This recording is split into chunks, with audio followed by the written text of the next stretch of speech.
Hello है नमस्कार। तो आज की वीडियो में हम बात करने वाले हैं विटामिन के बारे में। और वीडियो के लास्ट में 5 ऐसे क्वेश्चनों के बारे में बात करेंगे जो कि आपके लिए बहुत ही इम्पोर्टेंट होने वाले हैं। तो चलिए बिना समय गवाए वीडियो की शुरुआत करते हैं। तो विटामिन की सर्वप्रथम जानकारी दी थी आपके ल्यूलिन ने। किसने दी? ल्यूलिन ने। और विटामिन के खोजकर्ता आपके सर हॉपकिंस। और इन्होंने विटामिन को सबसे पहले क्या नाम दिया था? कारक। और विटामिन नाम देने वाले वैज्ञानिक थे आपके कैसिमर फंक। यानी सबसे पहले विटामिन नाम दिया था आपके कैसिमर फंक। तो इसको आपको इम्पोर्टेंट लगाना है कि विटामिन नाम सबसे पहले किसने दिया। तो विटामिन नाम दिया था आपके कैसिमर फंक ने। विटामिन भी दो प्रकार की होती है। वसा में घुलनशील विटामिन यानी कि फैट सोल्यूबल विटामिन होती है आपकी विटामिन ए, डी, ई और के।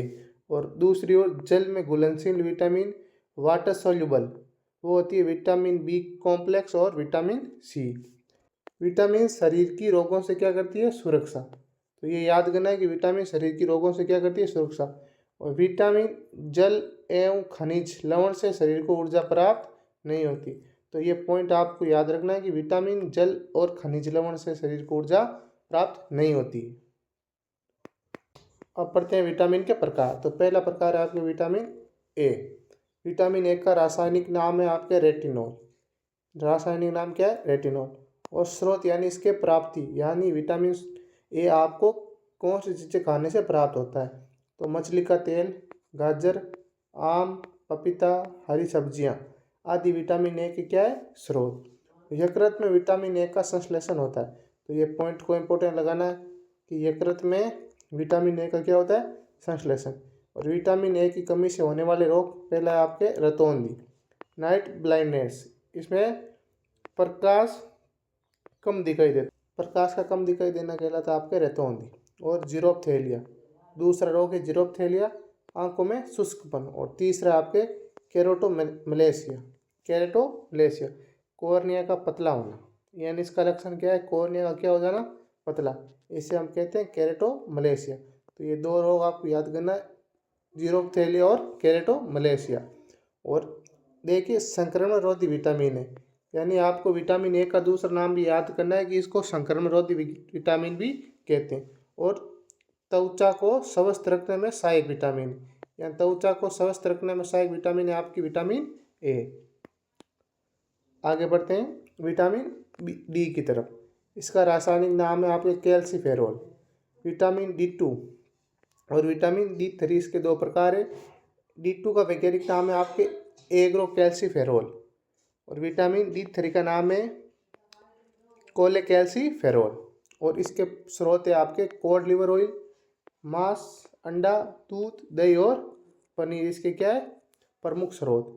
और इसका प्रमुख स्रोत है आपके सूर्य का प्रकाश। नोट, ये आपको याद करना है कि पादप स्रोत इसके अभी तक ज्ञात नहीं है। यानी कौन से पादप जगत से विटामिन डी की प्राप्ति होती है, इसका अभी तक पता नहीं लगा है।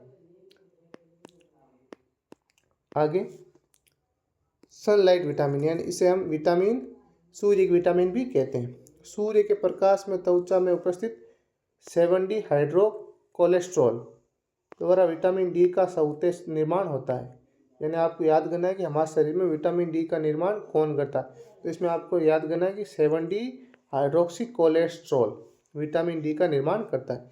और विटामिन डी की कमी से होने वाले रोग, पहला आपके रिकेट्स, इसमें इसे दूसरा नाम सूखा रोग भी कहते हैं और ये बच्चों में होता है।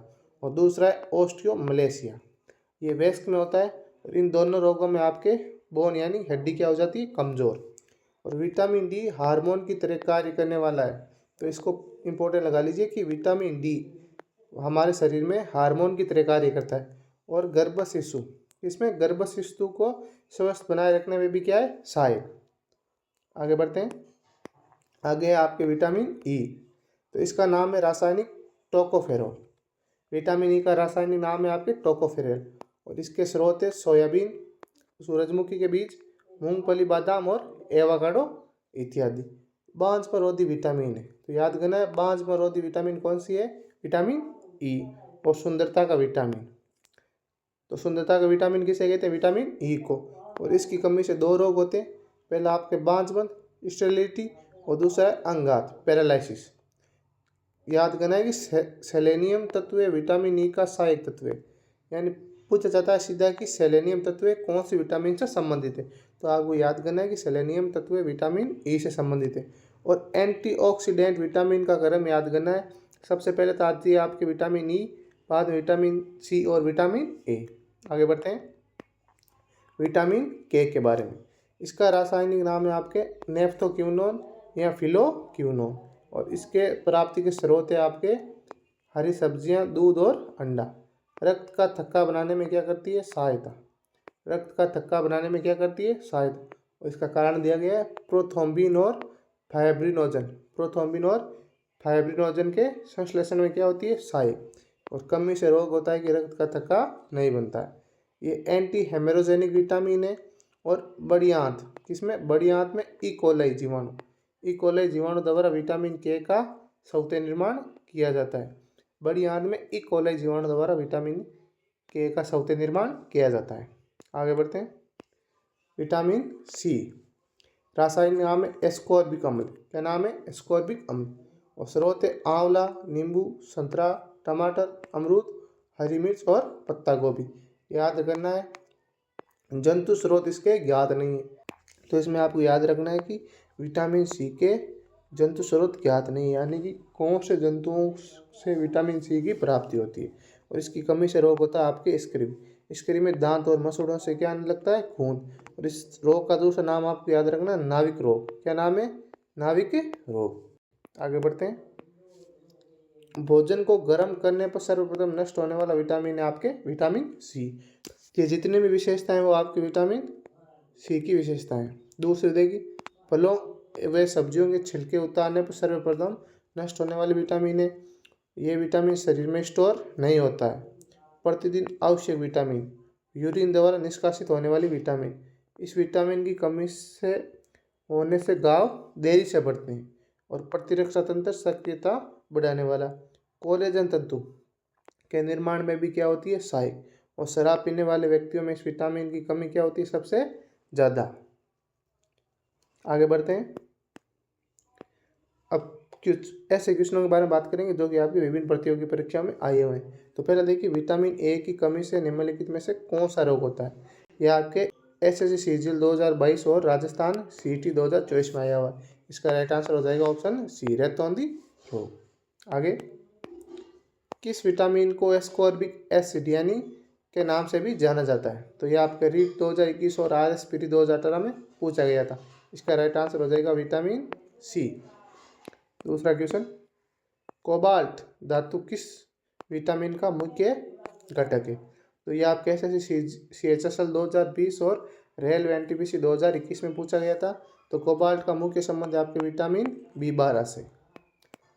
आगे चौथा क्वेश्चन निम्नलिखित में से कौन सा विटामिन जल में घुलनशील है? तो इसमें आपको याद करना है कि विटामिन जल में घुलनशील कौन है? विटामिन बी और सी। ये पूछा गया था LDC 2018 और UPPSC 2019। जल में घुलनशील है विटामिन बी और सी। और आपके वसा में घुलनशील है विटामिन ई, ए, डी और के। ये चार है आपके वसा में घुलनशील।